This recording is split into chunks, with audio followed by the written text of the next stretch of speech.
The world is not fair, and the sooner you accept this brutal truth, the sooner you can stop being its victim.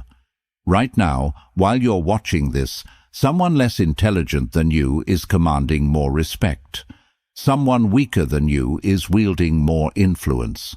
Someone with fewer skills than you is living the life you want, simply because they understand the dark psychology of human nature. You've been programmed to play by rules that others broke long ago. You've been conditioned to be nice while others are being strategic. You've been taught to wait for respect while others are taking it. The game is rigged, but not in the way you think. It's rigged against those who refuse to learn its real rules. It's rigged against those who believe fairness exists. It's rigged against those who think good intentions matter more than psychological dominance. 500 years ago, Niccolò Machiavelli decoded the true mechanics of power and influence. He discovered why good men finish last and why ruthless strategists rule the world. Today, I'm going to share 8 dark psychological principles that will transform you from someone who gets overlooked to someone who becomes dangerously confident, untouchable, and impossible to ignore. But I'm warning you, once you see the matrix of human psychology, you can never unsee it. Once you understand these principles, you'll never be able to play the victim again. Let me tell you about the moment everything changed for me. I used to be that guy who had all the right answers, but no one listened. I was intelligent, hard-working, genuine, and completely invisible. I watched as confident idiots got promoted over me. I saw manipulative people build empires while honest people struggled. I witnessed charismatic sociopaths attract followers while decent people ate alone. And then I realized the truth that no one wants to admit. The world doesn't reward intelligence. It rewards influence. It doesn't respect good hearts. It respects strong presence. It doesn't care about your character. It cares about your psychological dominance. This realization destroyed my naive worldview, but it also liberated me from a life of frustration and invisibility. Machiavelli lived in Renaissance Italy, surrounded by political intrigue, betrayal, and psychological warfare. He watched kingdoms rise and fall based on one simple principle. Those who understand human psychology rule those who don't. His observations aren't just historical curiosities. They're operating manuals for anyone who wants to stop being manipulated and start becoming magnetic. Being ruthless doesn't mean being cruel. It means being psychologically sophisticated. It means understanding that while you're playing checkers with good intentions, others are playing chess with calculated moves. Here's what I need you to do before we dive deep. Write this declaration in the comments. I refuse to be psychologically dominated by others. This isn't just a comment. It's your first step toward psychological sovereignty, because everything I'm about to teach you requires one fundamental shift. From victim mindset to predator mindset. Are you ready to become dangerously confident? Let's begin. Number 1. Fairness is a psychological trap. Here's the first brutal truth. Fairness is a lie sold to keep you weak and compliant. Every time you wait for fair treatment, someone else is taking what you want. Every time you play by imaginary rules, others are rewriting the game to their advantage. Every time you expect reciprocity, manipulators are exploiting your predictable behavior. You've been conditioned to believe that being fair makes you noble. In reality, it makes you prey. Think about your own life. How many times have you given respect to someone who showed you none? How many times have you helped someone who never helped you back? How many times have you waited for your turn while others cut the line? This isn't because you're unlucky. This is because you're psychologically programmed to lose. Machiavelli observed, Men should either be treated generously or destroyed, because they take revenge for slight injuries. For heavy ones, they cannot. This isn't about physical violence. It's about psychological warfare. When you wound someone's ego slightly, they remember and plot revenge. When you psychologically dominate them completely, they accept their position and move on. Most people make the mistake of half measures. They give weak pushback to strong personalities. They set soft boundaries with aggressive people. They try to reason with those who operate on pure self-interest. This creates the worst possible outcome. You look weak, but you also create enemies who see you as a target they can eventually defeat.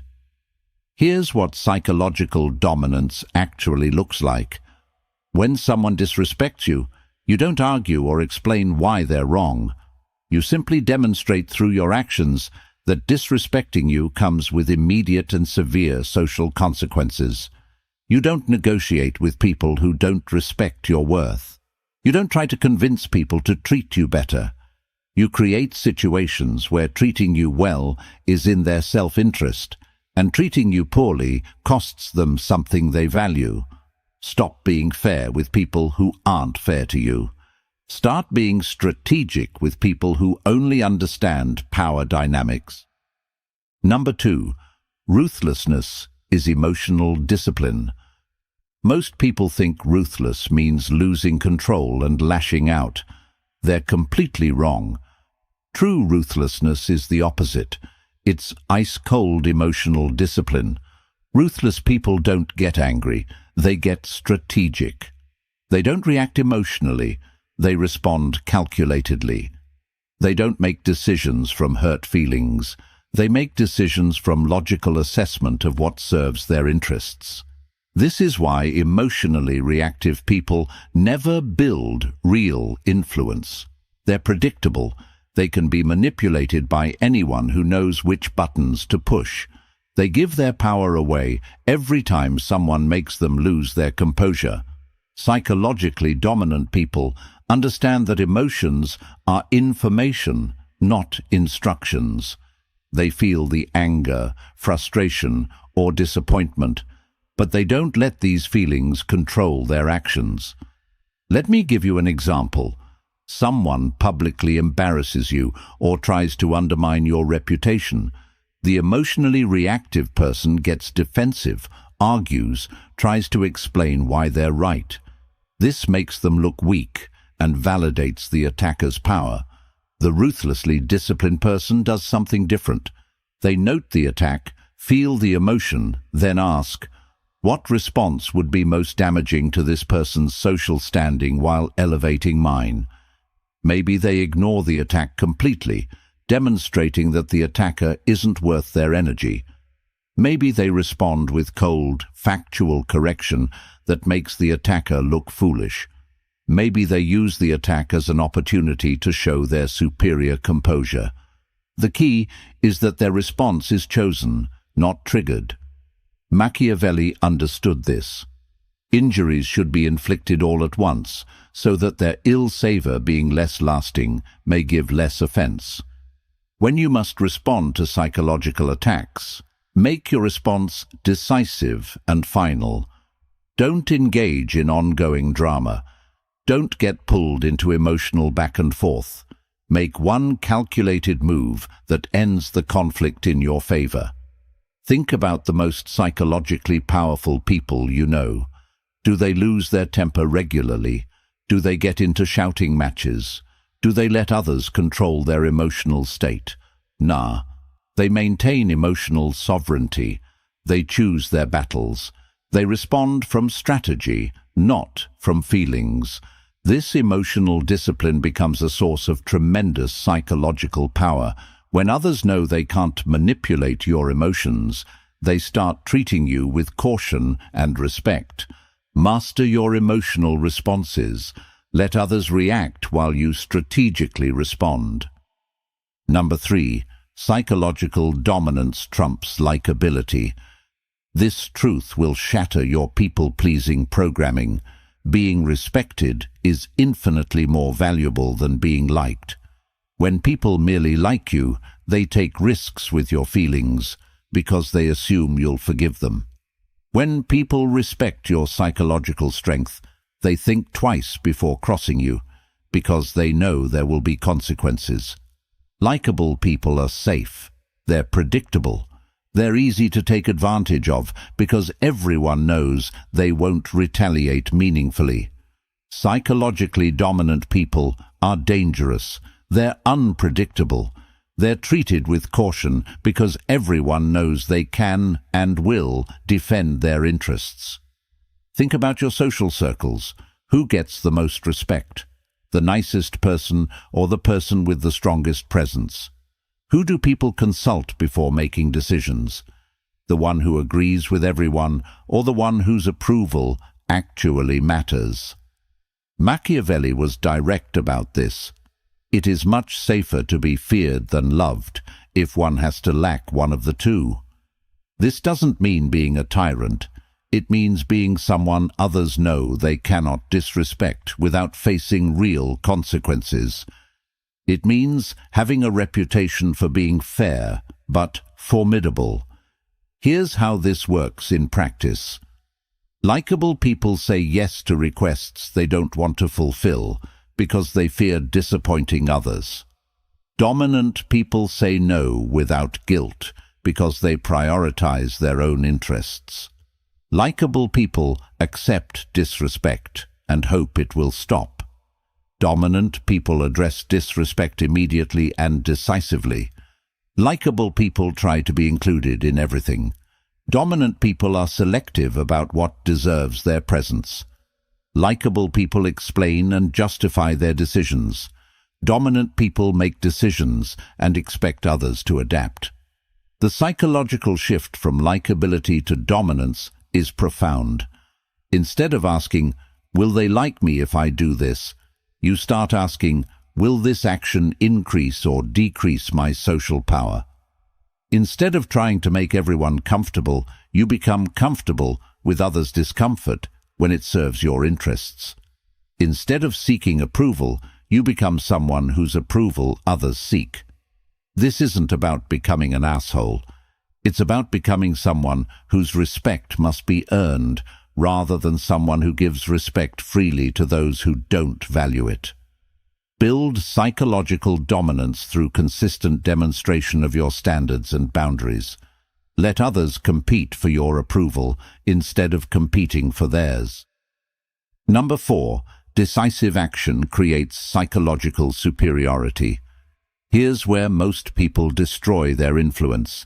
They make weak moves repeatedly instead of strong moves rarely. Psychologically weak people constantly threaten consequences they never deliver. They give multiple warnings that train others to ignore them. They try to control through nagging, pleading, and emotional manipulation. This creates a terrible reputation. Everyone knows you're all bark and no bite. People learn to tune out your complaints because your warnings have no real power behind them. Psychologically dominant people operate differently. They give fewer warnings, but when they act, their actions are decisive and memorable. Machiavelli observed, "If an injury has to be done to a man, it should be so severe that his vengeance need not be feared." In psychological terms, this means when you must demonstrate your power, make it so clear and final that people understand not to test you again. Let me give you a concrete example. Someone in your social circle consistently disrespects you, interrupting you, dismissing your opinions, making jokes at your expense. The psychologically weak response is to keep asking them to stop, getting frustrated, complaining to others about their behavior. This actually reinforces their dominance because they see they can affect your emotional state without facing real consequences.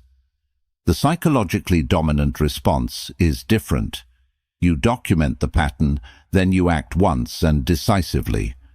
Maybe you publicly call out their behavior in a way that embarrasses them. Maybe you exclude them from something they value. Maybe you demonstrate your social power by turning others against their behavior. The key is that your response is disproportionately strong compared to any single incident, but proportionate to the overall pattern of disrespect. This creates psychological impact. Others see that disrespecting you has real costs. They also see that you're not someone who makes empty threats. When you act with force. This principle works in all areas of influence. Instead of constantly trying to convince people of your value, you occasionally demonstrate it so powerfully that the lesson sticks permanently. Instead of always being available and helpful, you're occasionally unavailable in a way that makes people realize they need you more than you need them. Instead of arguing your position repeatedly, you take actions that make your position undeniable. Make fewer threats, but follow through completely when you act. Build a reputation for decisive action rather than empty warnings. Number 5. Perception management is reality control. This is the most sophisticated form of psychological influence. Understanding that people's perception of you matters more than the objective reality of who you are. Most people focus entirely on being good and assume others will naturally recognize their value. This is naive. Human psychology doesn't work that way. People don't have time to investigate your character deeply. They make snap judgments based on surface signals and social proof. If you don't actively manage how others perceive you, someone else will manage it for you, and not in your favor. Machiavelli understood this completely. Everyone sees what you appear to be. Few experience what you really are. This means that for the vast majority of people you encounter, your image is your reality. Your reputation is your power. Your perceived value is your actual value in their minds. Psychologically sophisticated people understand this and actively craft their image. They control the narrative about who they are before others create that narrative for them. This isn't about being fake. It's about being strategic in how you present your authentic qualities. Think about social media. Two people accomplish the same thing. One person documents it strategically, showing their competence and success. The other person says nothing, assuming their work speaks for itself. Which person gets more recognition, opportunities, and respect? The one who managed their perception. In face-to-face interactions, this means understanding that your body language, voice tone, clothing, and social confidence communicate your value before you say a single word. If you walk into a room with confident posture, make eye contact, and speak with authority, people unconsciously categorize you as someone important. If you slouch, avoid eye contact, and speak tentatively, people unconsciously dismiss you as unimportant. The psychological principle is simple. People treat you according to how you train them to see you. Here's how perception management works in practice. You control what stories people hear about you by strategically sharing your successes and downplaying your failures. You associate yourself with high-value people and activities to elevate your social status by proximity. You maintain some mystery about yourself, so people fill in the blanks with positive assumptions rather than knowing all your weaknesses. You project confidence even when you feel uncertain, because confidence is contagious and uncertainty is repulsive. Your reputation is your most valuable asset. Protect it, cultivate it, and leverage it strategically. Number 6. Narrative control is psychological warfare. This is the ultimate power move, controlling not just what happens, but how what happens gets interpreted and remembered. Every situation can be framed multiple ways. The same action can be seen as leadership or arrogance, confidence or selfishness, strength or aggression. The person who controls the narrative controls the meaning. Most people focus entirely on their actions and ignore the story being told about those actions. This is a massive mistake. In human psychology, the story often matters more than the facts. Think about any conflict you've witnessed. The person who gets to tell their version first and most persuasively usually wins in the court of public opinion, regardless of who was actually right. Machiavelli observed, "Men in general judge more from appearances than from reality. People don't have time to investigate every situation thoroughly. They rely on the simplified story they hear from trusted sources. Whoever controls that story controls what people believe. This means you must become skilled at framing your actions in ways that serve your interests. When you succeed, you control the story of how you succeeded. When you fail, you control the story of what you learned. When others attack you, you control the counter-narrative. Here's how narrative warfare works in practice. When you make a difficult decision that might be unpopular, you frame it in terms of principles and long-term thinking rather than immediate self-interest. When someone tries to make you look bad, you don't just defend yourself. You reframe their attack as evidence of their weakness or jealousy. When you achieve something significant, you tell the story in a way that highlights your strategic thinking and character, not just your luck or natural talent. Let me give you a concrete example. You decide to cut off a toxic friend who has been draining your energy. They might tell people you're selfish and abandon them when they needed you most. If you don't control this narrative, people might see you as heartless. But if you proactively frame the story, "I had to set boundaries with someone who was affecting my mental health and refused to respect basic friendship reciprocity," people see you as someone who values themselves appropriately. The same action, completely different perception. Advanced narrative control means anticipating how your actions will be interpreted and getting ahead of negative interpretations before they take hold. Always consider not just what you're doing, but how what you're doing will be perceived and discussed. Shape the story before others shape it for you. Number 7. Systematic consequences. Create psychological authority. The most sophisticated form of influence doesn't rely on emotion, threats, or manipulation. It relies on creating predictable systems where certain behaviors automatically lead to certain outcomes. This is psychological mastery because it removes your personality from the equation. People can't argue with systems the way they argue with personal decisions. They can't manipulate automatic consequences the way they manipulate emotional responses. When you base your authority on getting angry or making threats, you're giving others control over your power. They can push your buttons, manipulate your emotions, and negotiate with your reactions. But when you create systems where respect leads to access and disrespect leads to exclusion, you maintain complete psychological control. Machiavelli understood this.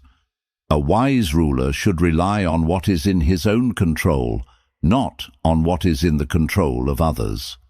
Here's how systematic authority works in practice. Instead of arguing with people who don't respect your time, you simply become unavailable when they need you. Instead of getting angry at people who take advantage of your generosity, you quietly redirect your help to those who show appreciation. Instead of trying to convince people to treat you better, you create situations where treating you well benefits them and treating you poorly costs them. Let me give you a specific example. You have friends who always expect you to be the one who plans social activities, but they frequently cancel last minute or show up late.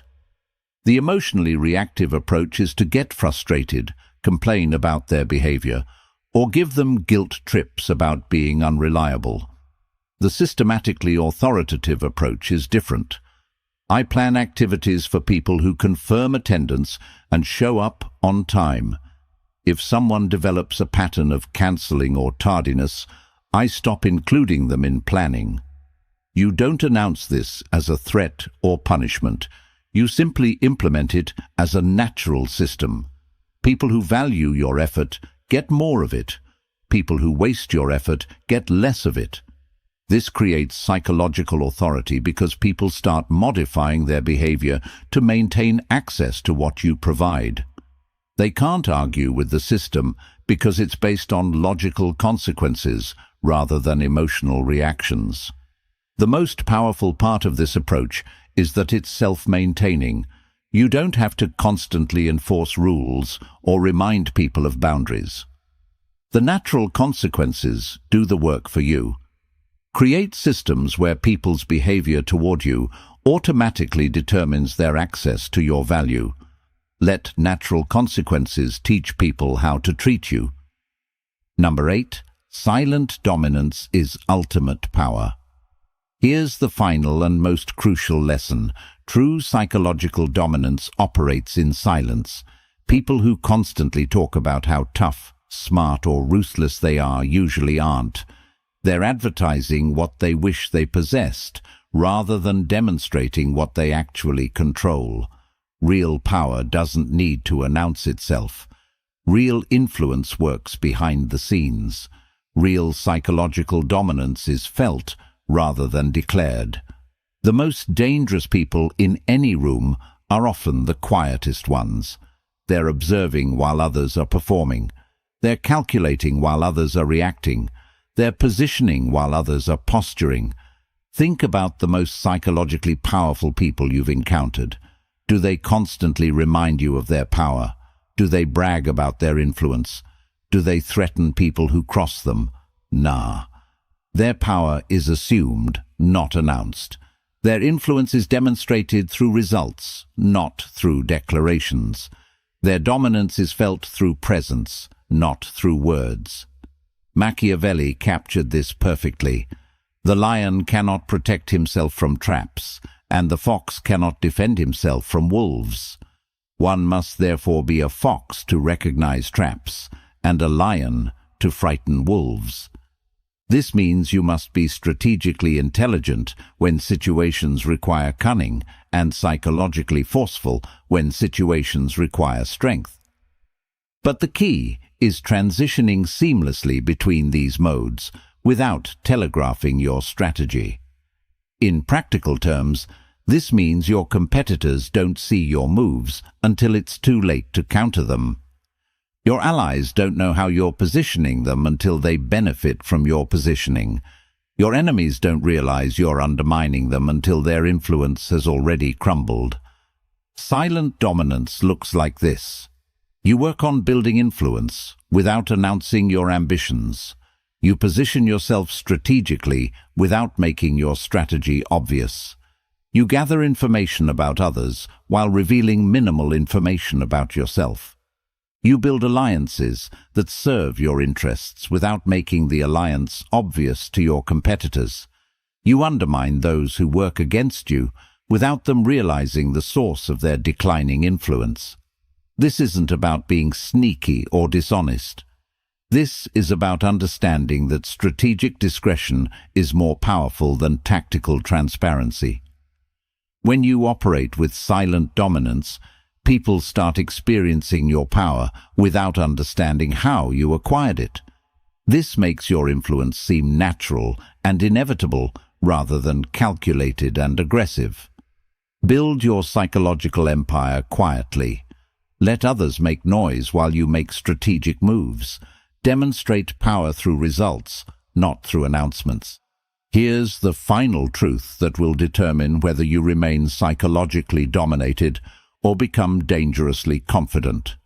If you don't master the dark psychology of human influence, someone who has mastered it will control your life. This isn't a philosophical debate. This is psychological warfare happening around you every day. Right now, while you've been learning these principles, Someone is using them against people who don't understand them. Manipulative people are exploiting those who believe in fairness. Psychologically dominant individuals are positioning themselves above those who think good intentions matter more than strategic thinking. The choice is brutal but simple. Become someone who understands and uses psychological influence, or remain someone who gets influenced and used by others. You've been conditioned to think that learning these principles makes you bad. That's exactly what psychologically dominant people want you to believe. They want you to remain naive, predictable, and easy to manipulate while they operate with sophisticated understanding of human psychology. Every day you delay implementing these lessons is another day someone more ruthless is building the influence and respect you want. Every day you choose to remain nice instead of becoming strategically formidable is another day you give psychological ammunition to those who see kindness as weakness. The world doesn't need more naive, nice guys who finish last. The world needs more people who understand psychological realities and use that understanding to build lives of genuine influence and unshakable confidence. If these dark truths have awakened something in you, if you're tired of being psychologically dominated by others, then prove it. Like this video to show you're ready to stop being naive. Share it with someone who needs to understand that niceness without psychological strength is just weakness with good intentions. Subscribe, because these lessons are just the beginning of your transformation from someone who gets overlooked to someone who becomes impossible to ignore. Remember what you declared in the comments. I refuse to be psychologically dominated by others. Now stop refusing and start dominating. The choice is yours, but choose quickly, because while you're deciding whether to become psychologically dangerous, dangerous people are already deciding what to do with you, without facing real consequences. The psychologically dominant response is different. You document the pattern, then you act once and decisively. Maybe you publicly call out their behavior in a way that embarrasses them. Maybe you exclude them from something they value. Maybe you demonstrate your social power by turning others against their behavior. The key is that your response is disproportionately strong compared to any single incident, but proportionate to the overall pattern of disrespect. This creates psychological impact. Others see that disrespecting you has real costs. They also see that you're not someone who makes empty threats. When you act with force.